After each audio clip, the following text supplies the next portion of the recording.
இன்றே டவுன்லோட் செய்து உங்கள் ஃபேவரட் ஷோக்களை என்ஜாய் பண்ணுங்க. என்னாச்சு? ஏதாச்சும் காணுமா? தேடிக்கிட்டு இருக்கீங்க? என்ன தேனு, அவங்க நகையை காணுமா? ஐயோ, என்னத்த சொல்றீங்க? எந்த நகை? அது ஒண்ணும் இல்ல தேன்மொழி.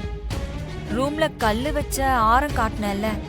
ஆமா, உங்க குடும்ப நகைன்னு சொன்னீங்களே. ஆமா தேனு, அத ரூம்ல காணோம்.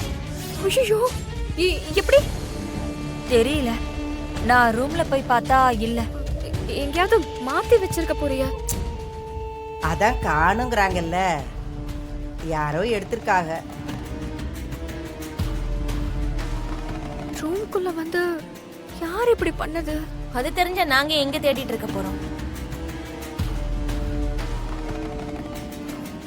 சரி, அதுக்கு இங்க தேடிக்கிட்டு இருக்கீங்க? நம்ம மேல ஏதோ சந்தேகம் வந்துடக்கூடாதுல்ல, அதுக்குதான்.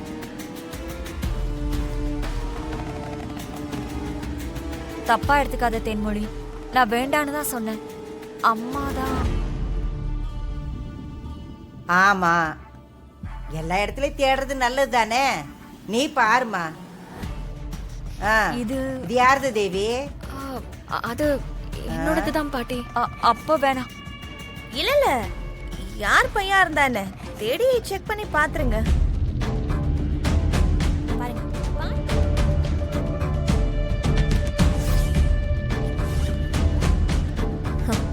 இவதான் திருடுனான்னு வரப்போகுது. திருட்டு குடும்பம்னு அசிங்கப்பட போறாங்க.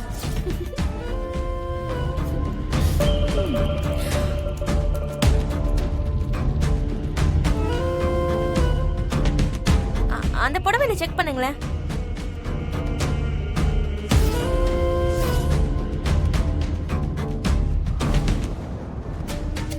இல்ல,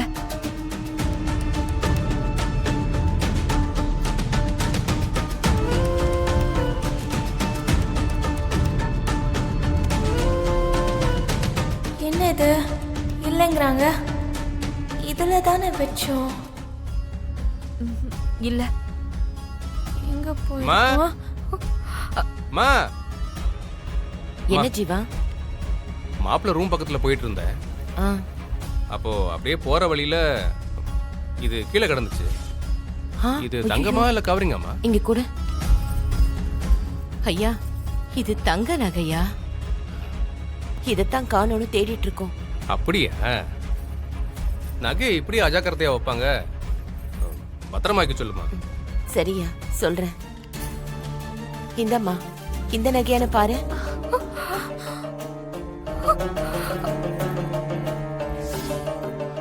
ஆமாங்க, இந்த நகைதான். இது எங்க இருந்துச்சு? ரூமுக்கு பக்கத்துல விழுந்துருந்துச்சான். ஜீவா எடுத்துட்டு வந்து கொடுத்துட்டு போறான்.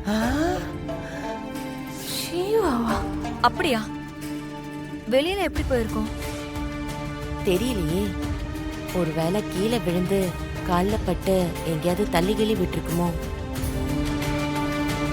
அப்படிதான் நினைக்கிறேன். ரூம் கிட்ட தான் இருந்திருக்கான். ஆமாம்மா. அப்பாடா,